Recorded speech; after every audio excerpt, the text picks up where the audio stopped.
I know. It's like if I saw a woman's profile and she was like, first of all, I'm not gonna put up with this, and I'm not gonna. She might be the loveliest person, but like I'm scared of her now.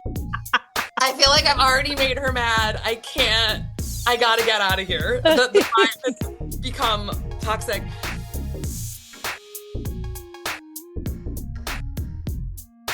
Welcome to Bitch Talk. I'm your host, Erin. And I'm co-host Ange, aka Captain Party. 2026 brings us into our 13th year of podcasting, and we're proud to be here. Thank you to our followers and longtime listeners for voting us Best of the Bay Best Podcast for 3 years in a row, and to SF Film for adding us to the respected list of Essential SF winners. If this is your first time listening, where the hell have you been? But better late than never. We're like if the rap group Salt and Peppa met the show Grace and Frankie and had a baby. And if you don't understand what that means, ask Jeeves. And now, on with the show. Clink!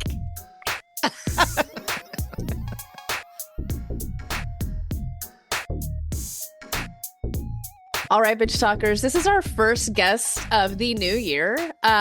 So welcome back, Lane Moore. We're so excited to have you back and see your lovely face on Zoom. You are back at Sketchfest. We're going to be talking about Tinder Live, but we can also talk about your other two shows. I mean, you're doing it all while you're here at Sketchfest. But welcome back to Bitch Talk, and really happy to see you. Thank you so much. So good to see you too. And first guest. Oh my God, I feel honored.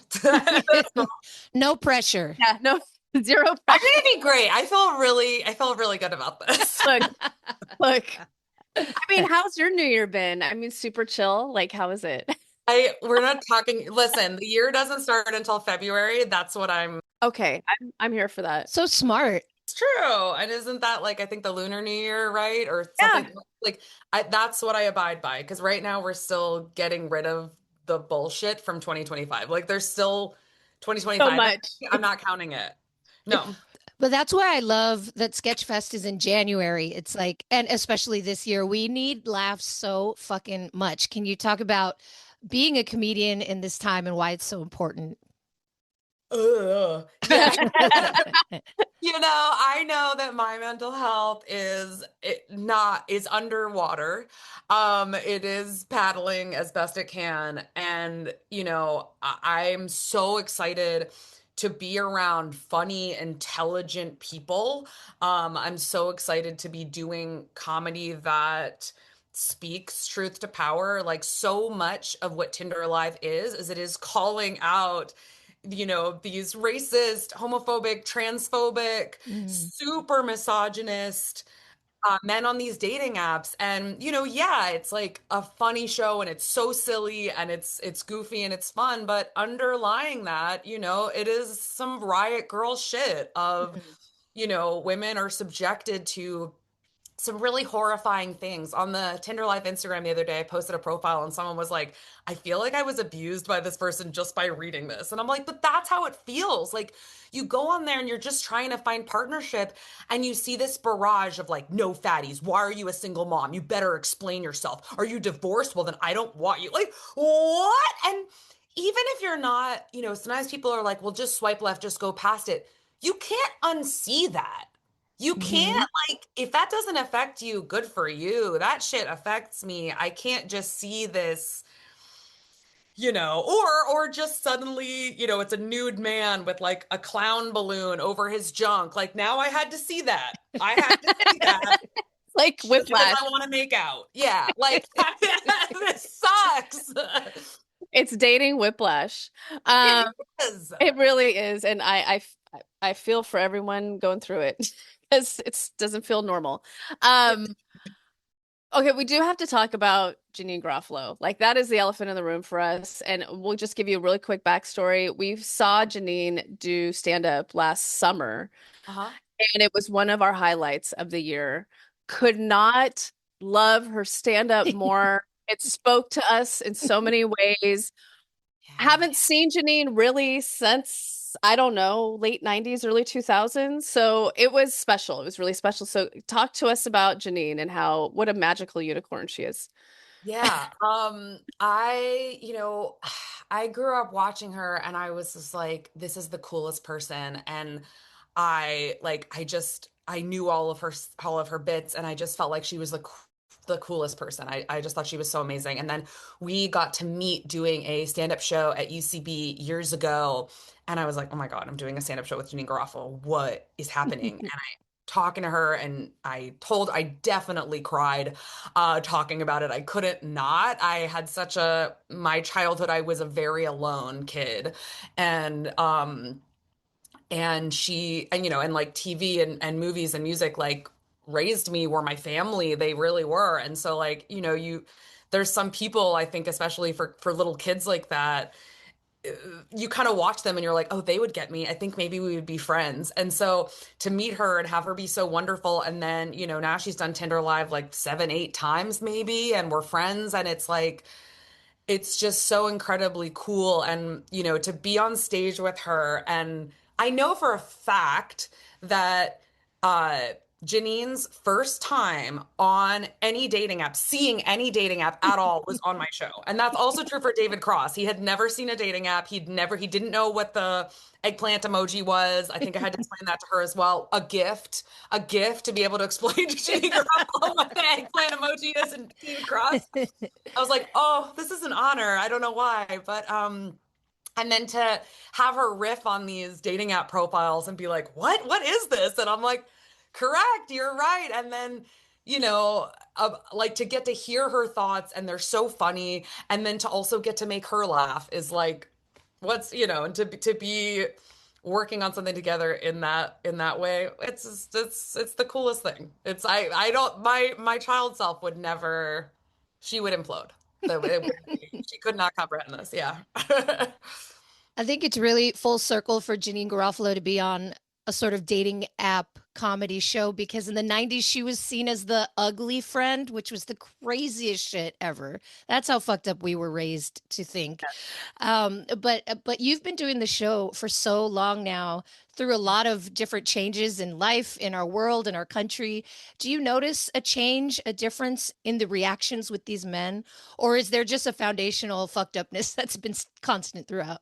I think there's a pretty foundational fucked upness, which, is good for comedy, really, I guess. If that's it. But I did start during the pandemic. I started offering to, hire me to redo your profile. I want to see less profiles like this, because the weird fact about it is, and that I've learned from doing years of Tinder Live, that there are so many guys out there with really bad profiles who are like nice people. And I'm not talking like really hateful profiles, but just like mess, flipping you off, too close to the camera, just really like, whoa, this is not it. Like, ex-girlfriend's face scratched out, and you're like, oh, can I help you? Like, you're probably not the worst person, but this is the worst.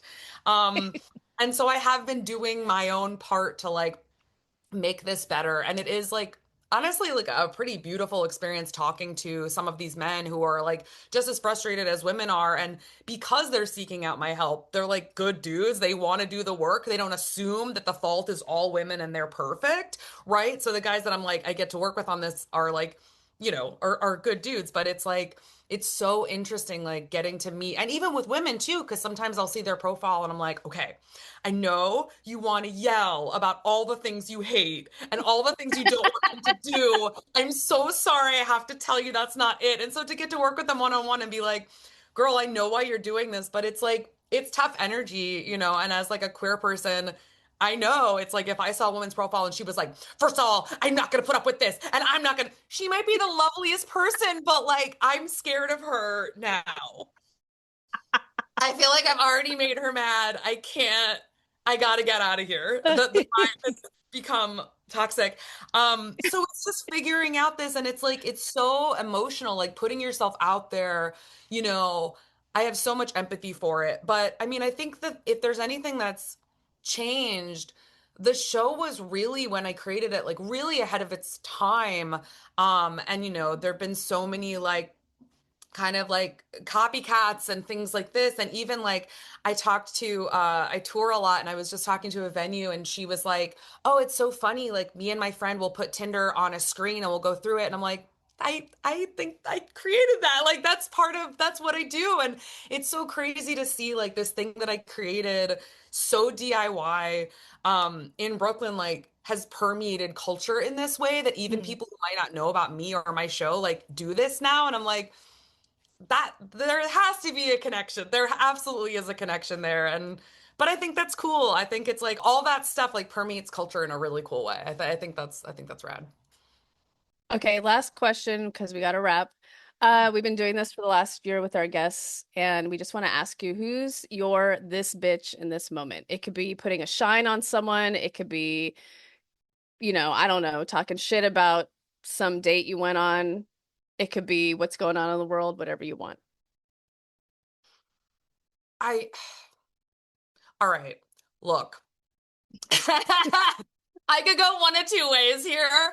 It would be very easy for me to this bitch Donald Trump. I don't even like to think about him. I don't want to give him any fucking space. I could do a this bitch for ICE. There's a lot of this bitches and we are assaulted with this bitches all the time right now. So here's what I'm going to do for our nervous systems.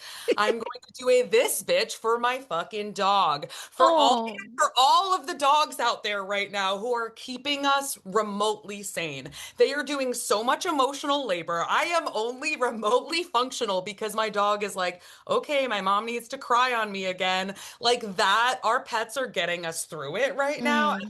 For me, I'm sure I'm not the only one who's like, I'm gonna lean on you because we are just assaulted with I don't have to list it. I'm gonna, for our sake of our nervous systems, I'm not gonna list it. We know what we're fucking reading every day and seeing every day and absorbing every day. And like, God bless our animals for being like, it's gonna be okay. Like, let me help you regulate. Like, she really helps me regulate and reminds me there are good people in the world. Because if you read the news, if you go on social media, you're just like, is everyone bad and crazy? And do we have a future as as a people? It's so daunting. So this bitch, my dog lights, and any animals out there who are keeping us alive. That is the best. And it's literal. Perfect. Yes. I know, and it's literal, right? I thought about that too. I was like, it's this bitch and it's this bitch. It's good. You're a freaking genius. Yeah, you got this, Lane. So good at life. Thank you for coming on. What a morning. We appreciate your time. We will see you this Saturday, January 17th at Cobb's at Tinder Live with the wonderful Queen Janine Garofalo. So thank you so much. Yeah, thank you so much. Thanks for joining us on today's show. You can find more information about this episode in our show notes. If you're missing us, you can visit us at bitchtalkpodcast.com to sign up for our newsletter and buy us a cup of coffee. Did you know we're also on the radio? You can find us at bff.fm. And lastly, rate and subscribe wherever you listen to podcasts. All the cool bitches are doing it.